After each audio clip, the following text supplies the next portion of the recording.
First thing you can do is have your potatoes, and then we're going to get about 3 cloves of garlic, cut that up, and then we're also going to get some rosemary. We're going to chop that up as well and save that. Now we're going to add some olive oil, about 1/4 of a cup of olive oil to your 3 large cloves of garlic and your 2 stems of rosemary. Add yourself some salt, pepper, onion powder, garlic powder, and some paprika. You can just do that to taste.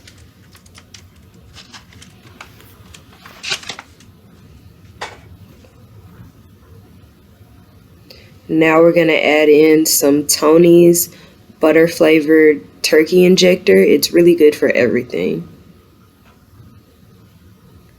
And we're just going to mix it up. And we're going to save this for a little bit later.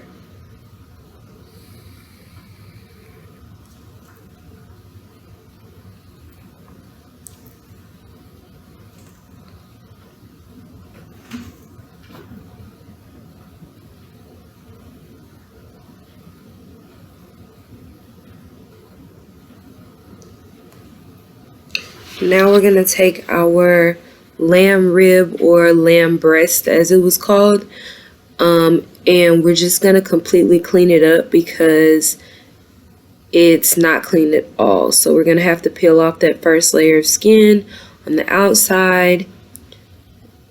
It's really pretty much inedible, like just this gummy piece of papery skin.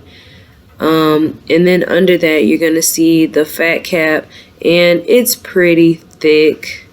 This is lamb, and lamb is kind of fatty, so yeah.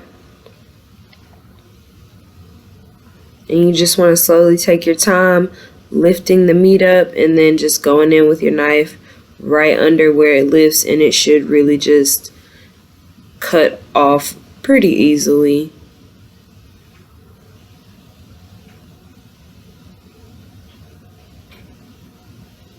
Now we're going to start removing the fat cap, and you can just remove it little by little so you don't remove too much, because you do want a little bit of fat for flavor, but you're going to want to remove because, as you can see, there's another little layer of that inedible skin that you're going to want to get from under there.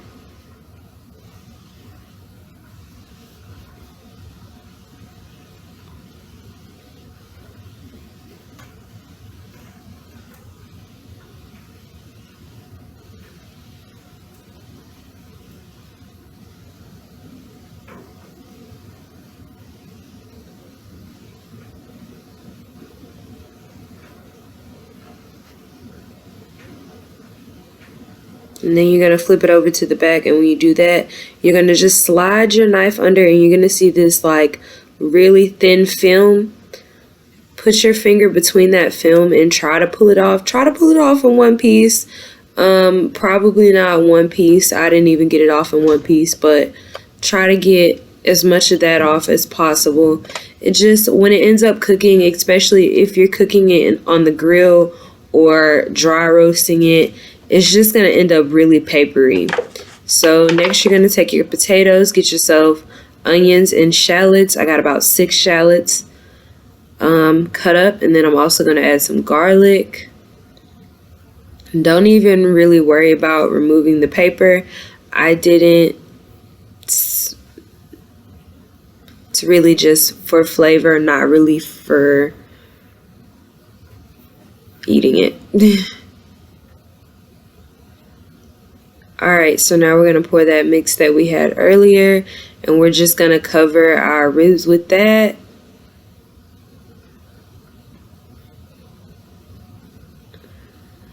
And after you cover your ribs with that, you can just add some olive oil, salt, pepper, onion powder to the top, and then we're going to take a little bit of wine, preferably a dry red wine would taste better, but you know. And there's that garlic. Now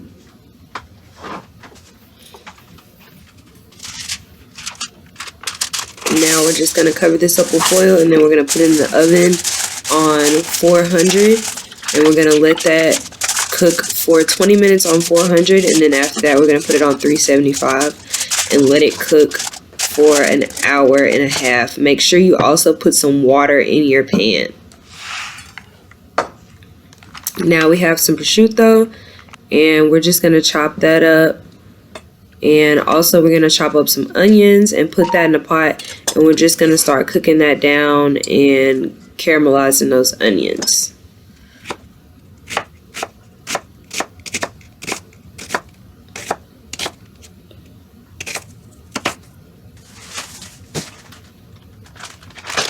Once you get the onions caramelized, get yourself about a half a cup of chicken broth and put in there, and that's also only a half an onion.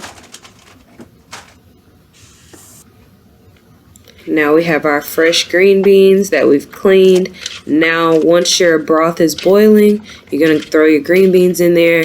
You can add some more seasoning, salt, pepper, onion powder, garlic powder, and I also put some of the Tony's Cajun seasoning blend powder in there as well. It was really good. So we're just gonna